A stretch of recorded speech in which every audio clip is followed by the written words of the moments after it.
Hi, I'm Christina and welcome to the start of another reading vlog. So this week I'm reading Dry by Neal Shusterman and Jarrod Shusterman. So the reason I picked this up is because I read Scythe last year and I really enjoyed it, and then I read Thunderhead last month and I really enjoyed that one too.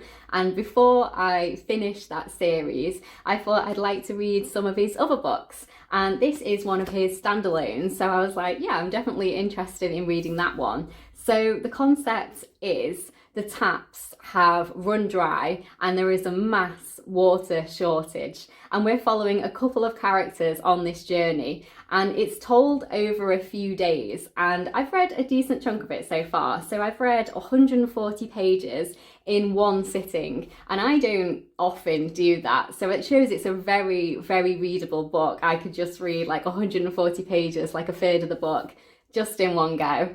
And so far we've been introduced to three main characters. So we're following one girl called Alyssa, and she is 16 years old, and she has a little brother called Garrett who is 10 years old, and she lives with her parents and her uncle in this kind of suburban part of New York.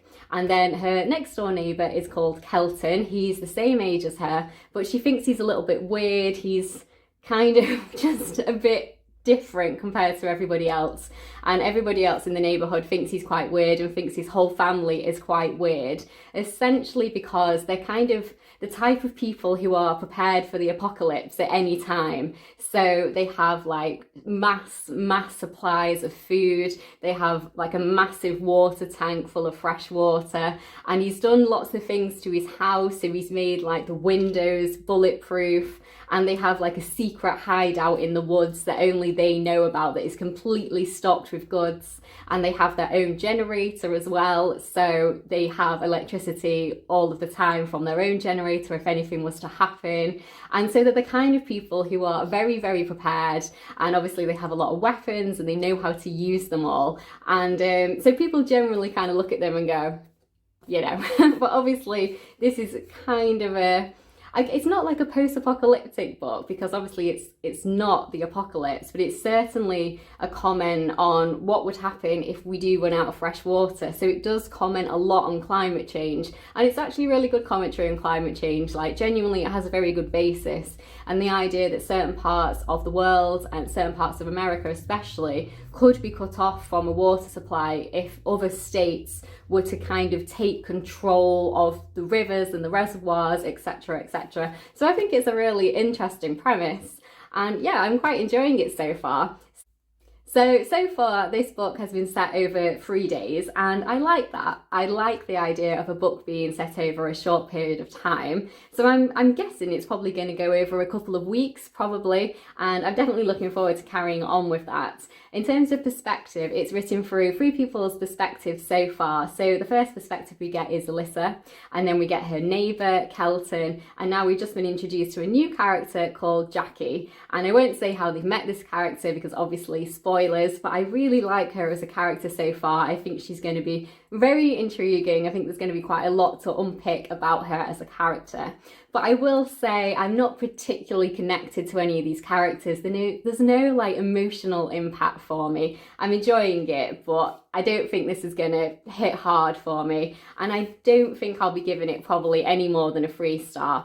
But you never know, I might get more into it. I think in terms of comparing it to the arc of a Scythe series, I definitely prefer Scythe and Thunderhead more. I think it's just a much more interesting premise, and obviously there's a lot more world building, because this one is essentially just our world and what would happen if the taps ran dry and, you know, we kind of ran out of a water source.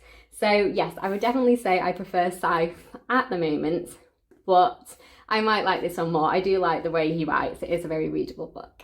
So yeah. So before I started to read Dry, I started another YA book, and that was The Cheerleaders by Cara Thomas, but I've ended up DNFing this one. I got to about the 40-page mark and I just thought, honestly, I'm not enjoying it and I don't really care what happens. It had introduced a lot of different characters' names, and I was just reading it going, I don't care. I'm not bothered at all what happens. I really like the premise of this one though. Obviously the tagline is 5 girls live, 5 girls died. And it's meant to be a young adult mystery, and it's about this town where there's no more cheerleaders. So 5 years previously, all the cheerleaders in the town have died. Some in suspicious circumstances and some not so much, but I'm guessing that there is like a bigger overarching plot of who has killed these cheerleaders. And then one of the girls is now kind of looking into it, and she's the sister of the last cheerleader who died.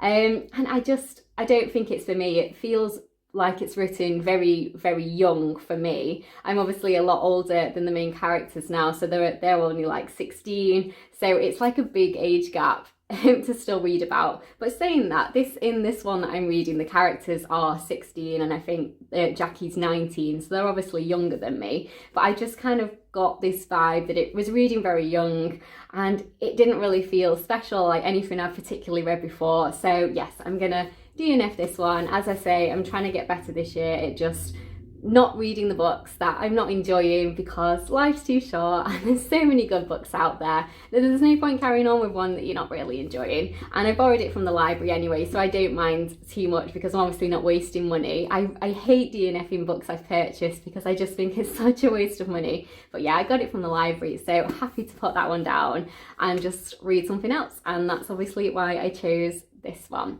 So I'm going to read a little bit more of this and then I will update you on my progress.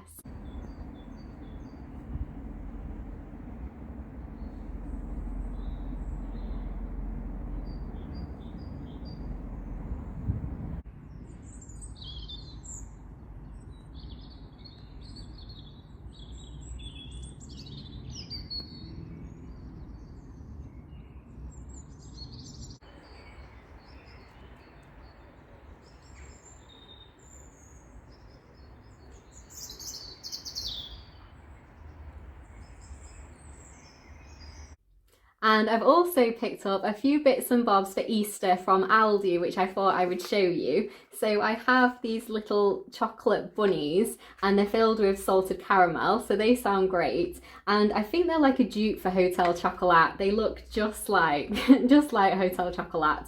So I don't know if the chocolate's going to be as nice, but it basically looks exactly the same. So I have some of these, and then I also picked up these fancy luxury eggs, and they just look so cool, and there's so many good flavours in here. What are they? They've got so many good stuff. So they've got like raspberry and pistachio caramel, hot cross bun. I don't like hot cross buns, but my dad does. Salted caramel, salted macadamia, latte, and a blonde biscuit. So I think they look so much fun. I really like them. So rather than buying Easter eggs for each other this year, we're just gonna buy like bits and bobs. And I've also got a little dinosaur milk chocolate lolly. So yeah, I thought I'd show you those just because I love chocolate, and I just thought I'd show you the chocolate that I picked up for Easter. So that is those.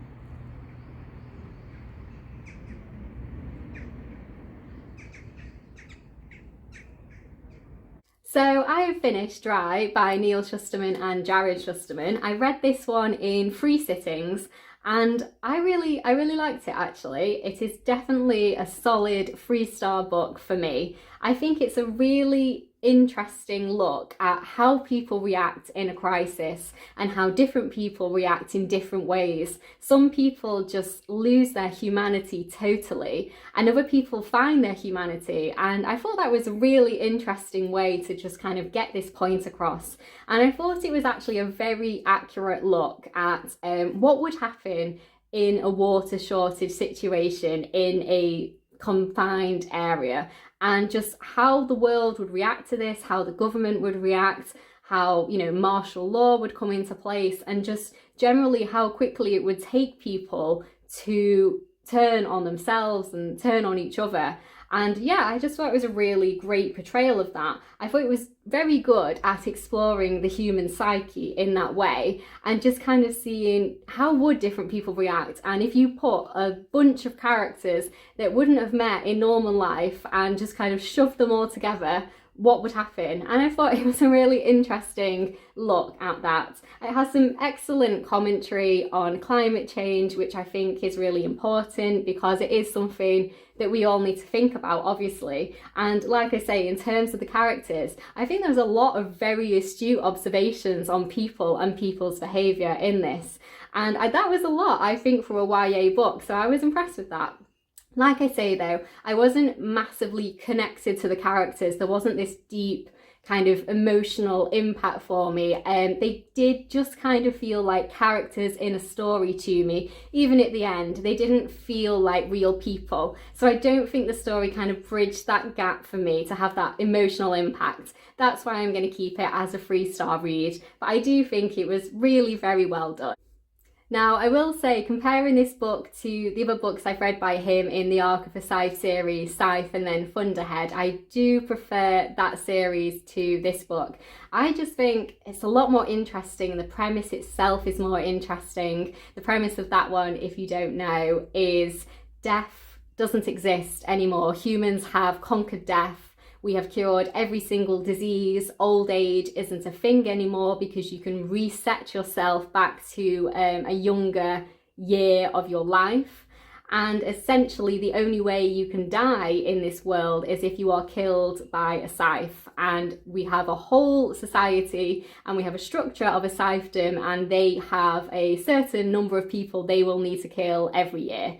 And it's a very, very interesting concept. I really like the characters of that one. So yeah, I still would say I prefer that series to this one, but it's probably a little bit unfair to compare a series to a standalone. I'll definitely be interested in reading other things that he has written, so I'll definitely have a look into those and see if there's anything that kind of jumps out at me that I fancy reading. But yeah, I would say if you like YA, kind of science fiction dystopian, if you like that kind of what would happen in a certain crisis, in this instance, a water shortage, and how would people react? And you just kind of like that, if you kind of like the found family trope, if you kind of like just a good look at some young characters put together who wouldn't normally have met, then I think you'll like this. And kind of the commentary on climate change, if that's something that interests you, then I think you would be interested in this book too. So yeah, I'd say definitely give this one a go. Solid 3-star read for me. So thank you so much for watching. Please do like the video if you liked it, and please do subscribe if you'd like to see more of me talking about books. And I will see you in my next one with my next week's reading vlog. I'm going to be reading a contemporary book next, as I've just read science fiction, so switching up my genres a little bit. So I'll see you in the next one. Bye!